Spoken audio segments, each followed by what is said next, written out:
Open on a phone screen. A banking app. One line of text held just long enough to read. Net worth, $1 million. No name yet, no explanation, just a number and a hand. Rough knuckles, a faded scar across 2 fingers. Scrolling past it like it's nothing new, like it's Tuesday. Cut to black. Here's the question that's going to bother you for the next 18 minutes. How does a guy who never played a single professional match, never got the call-up, never got the big contract, never had his name on a jersey anyone bought, end up looking at a number like that? Everyone assumes the answer is soccer. It's not. This isn't a story about soccer. It's a story about what happened after practice ended. I'm Nick. I spend way too much time thinking about how ordinary people end up with extraordinary numbers next to their name, and every time I dig into an athlete's finances, I expect a tragedy. Blown contracts, bad investments, broke by 30. That's the story we've all heard, and honestly, it's usually true. This is the other story, the one nobody tells. So stick around, hit subscribe, because by the end, you're going to understand something that has nothing to do with talent, and everything to do with one decision made by a teenager who didn't even think it mattered at the time. Here's the real question underneath all of it.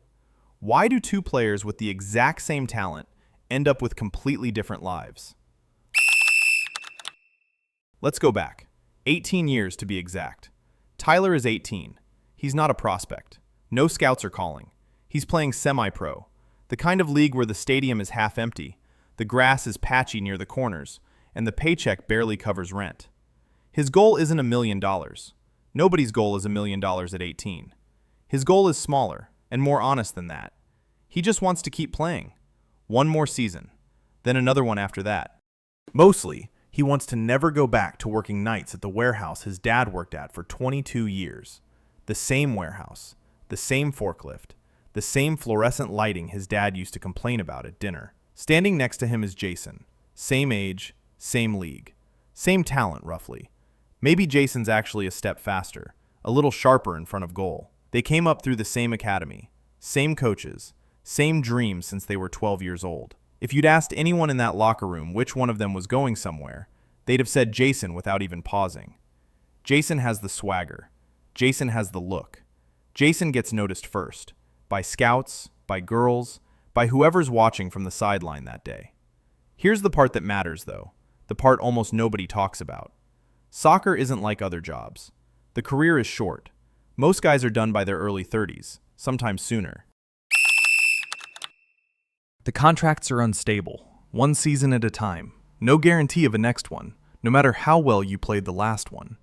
A bad injury can end everything in a single afternoon. No warning. Agents take a cut of every deal you sign. Players get shipped from club to club with no say in it. There's no pension waiting at the end of this. If you're building a life on this income, you can't build it the normal way. A little later, when things settle down. Things never settle down. You either decide now, while you're still 18 and it barely feels like a decision at all, or you never really decide. That's the setup. Now here's the moment everything splits. Summer, 19 years old. 2 signatures, days apart, that look almost identical from the outside. Jason walks into a dealership on a Saturday, sunlight coming through the showroom glass, salesman practically vibrating with excitement. He drives out an hour later in something German, something fast, financed over 6 years at a rate nobody bothers to ask about. Everyone in the locker room sees it Monday morning. Everyone wants a ride. For a minute, Jason is the guy who made it, before either of them had made anything at all. Tyler sits across from a banker instead, in a small office with bad carpet and a calendar on the wall that's a year out of date. He fills out one boring form, $400 automatically, out of every paycheck, into an index fund, forever, unless he cancels it. It takes him 11 minutes. Nobody claps. Nobody notices. He almost doesn't do it. $400 feels like a lot when your paycheck barely covers rent, when you're doing math in your head about groceries on the drive over. But he signs it anyway, because the alternative, going back to the warehouse, scares him more than $400 does. 2 signatures, same summer. That's the whole difference between everything that happens next. Fast forward to 20. Tyler's still doing it. Still $400, month after month, out of a paycheck that isn't growing much. Nothing dramatic is happening. That's kind of the point. Discipline never looks dramatic while it's happening. It looks like nothing. It looks like a line item you forget about. By 23, people have opinions about it. His teammates find out he's been quietly funneling money away every month instead of upgrading anything, and they laugh. Not cruelly, just the way you laugh at somebody being weirdly careful about something that doesn't seem to matter yet. Saving for what, Ty? You gonna retire at 40 on a semi-pro contract? And there's a night that sticks with him more than any of that teasing. He's sitting in his old car in a parking lot after a game nobody came to watch, scrolling through his phone in the dark. And there's Jason's page. New photos, new car, a group of friends around him at some rooftop bar like he's already won something. Tyler looks down at his own dashboard. The check engine light's been on for 3 weeks. Right then, a notification slides across the top of his screen. $400, automatically withdrawn, like it does every month, like clockwork, like it doesn't care what kind of night he's having. For a second, his thumb hovers over the app. He thinks about canceling it. Just this once. Just to feel, for 1 month, like everyone else. Nobody sees this account. Nobody's impressed by a number nobody can see. What's the point of being careful if nobody's even watching? He sits there a long time. Long enough that the parking lot lights buzz on around him, before he finally puts the phone face down on the passenger seat and drives home without touching it. That's the moment you don't see in highlight reels. Nobody films the version of the story where the guy almost quits and doesn't. But that's the actual game. That's the one that decides everything.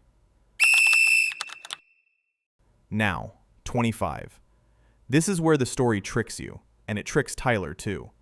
His contract gets renewed. Not huge, but real.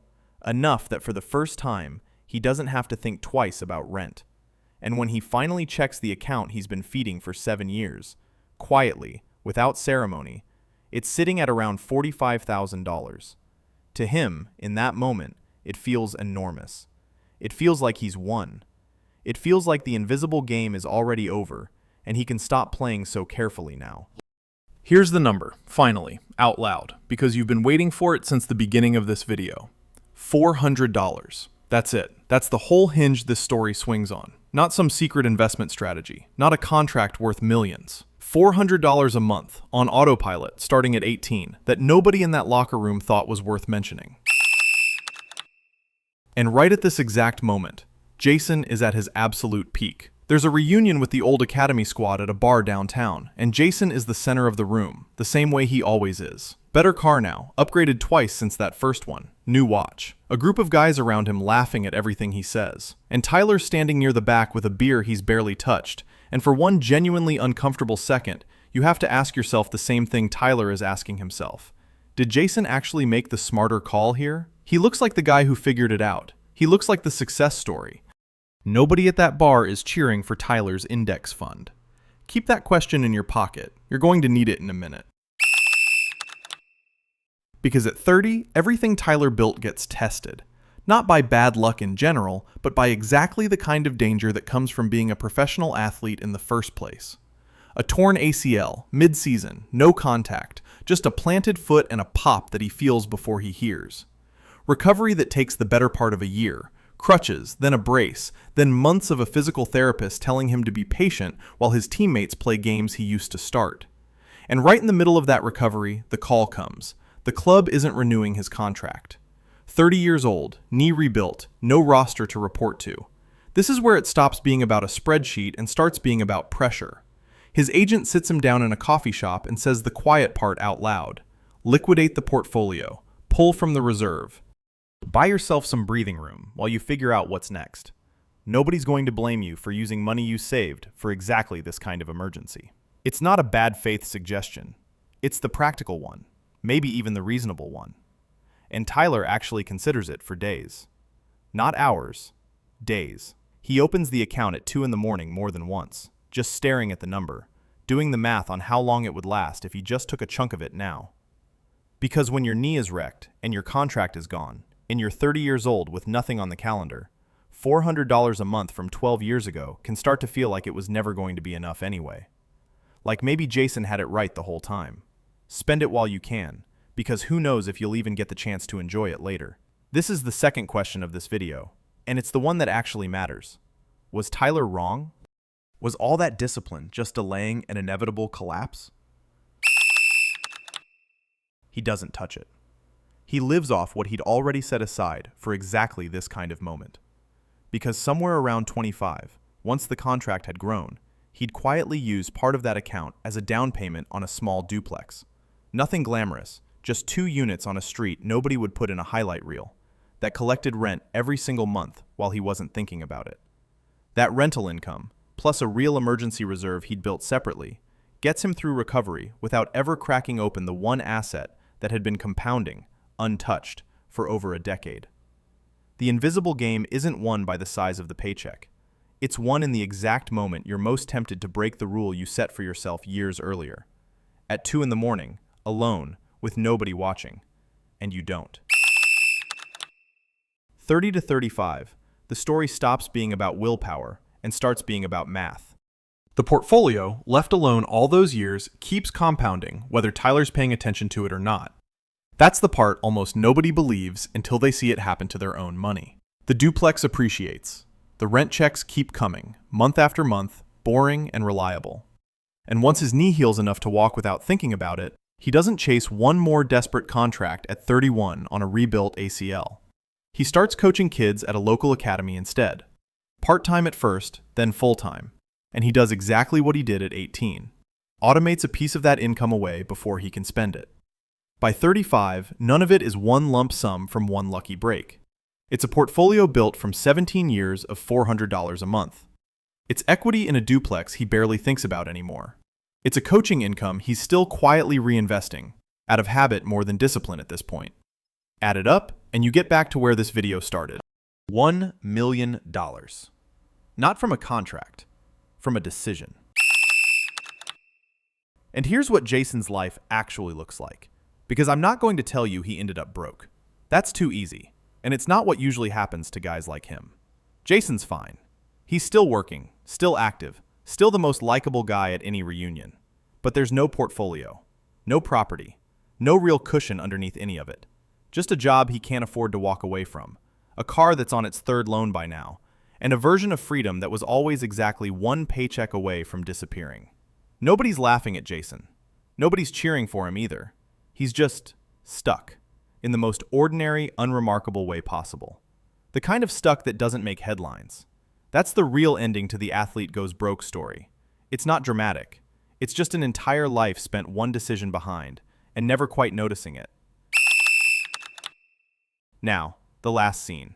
Tyler's 35, walking through a dealership parking lot on his way somewhere else. Not buying anything, just cutting across it because it's faster. And there it is. The same model car that tempted him at 19, sitting in the window, same sunlight on the glass. The one Jason drove out in that summer that split their lives apart without either of them realizing it at the time. Tyler looks at it for maybe 2 seconds, and he smiles. Not smug, not superior, just done needing it. And he keeps walking. That's the whole transformation, and it was never really about the $1 million. Tyler didn't win because he was a better player than Jason. He wasn't. He won because he understood something most people in his position never get told. A short, unstable, unglamorous career isn't a dead end. It's actually an advantage because it forces the decision early when $400 still feels like it matters, when nobody's watching, when there's no highlight reel for the version of the game that actually decides how your life turns out. He's not playing anymore. Most days now, he's standing on the sideline of a youth field, whistle around his neck, watching a bunch of 18-year-olds who all think their whole future depends on what happens on that grass in the next 90 minutes. And every once in a while, he pulls one of them aside, not to talk about footwork, not about finishing or first touch, to talk about the other game, the one that's actually still going on, right now, in an account nobody's checking, while everybody else is watching the scoreboard. Who's winning the invisible game? It was never the guy everyone was watching. If this hit you, you probably already know exactly who in your life is playing Jason's version of this story right now. And maybe, quietly, who's playing Tyler's. Subscribe, because next time, we're breaking down exactly what that $400 decision looks like if you started it today, at whatever age you're at right now.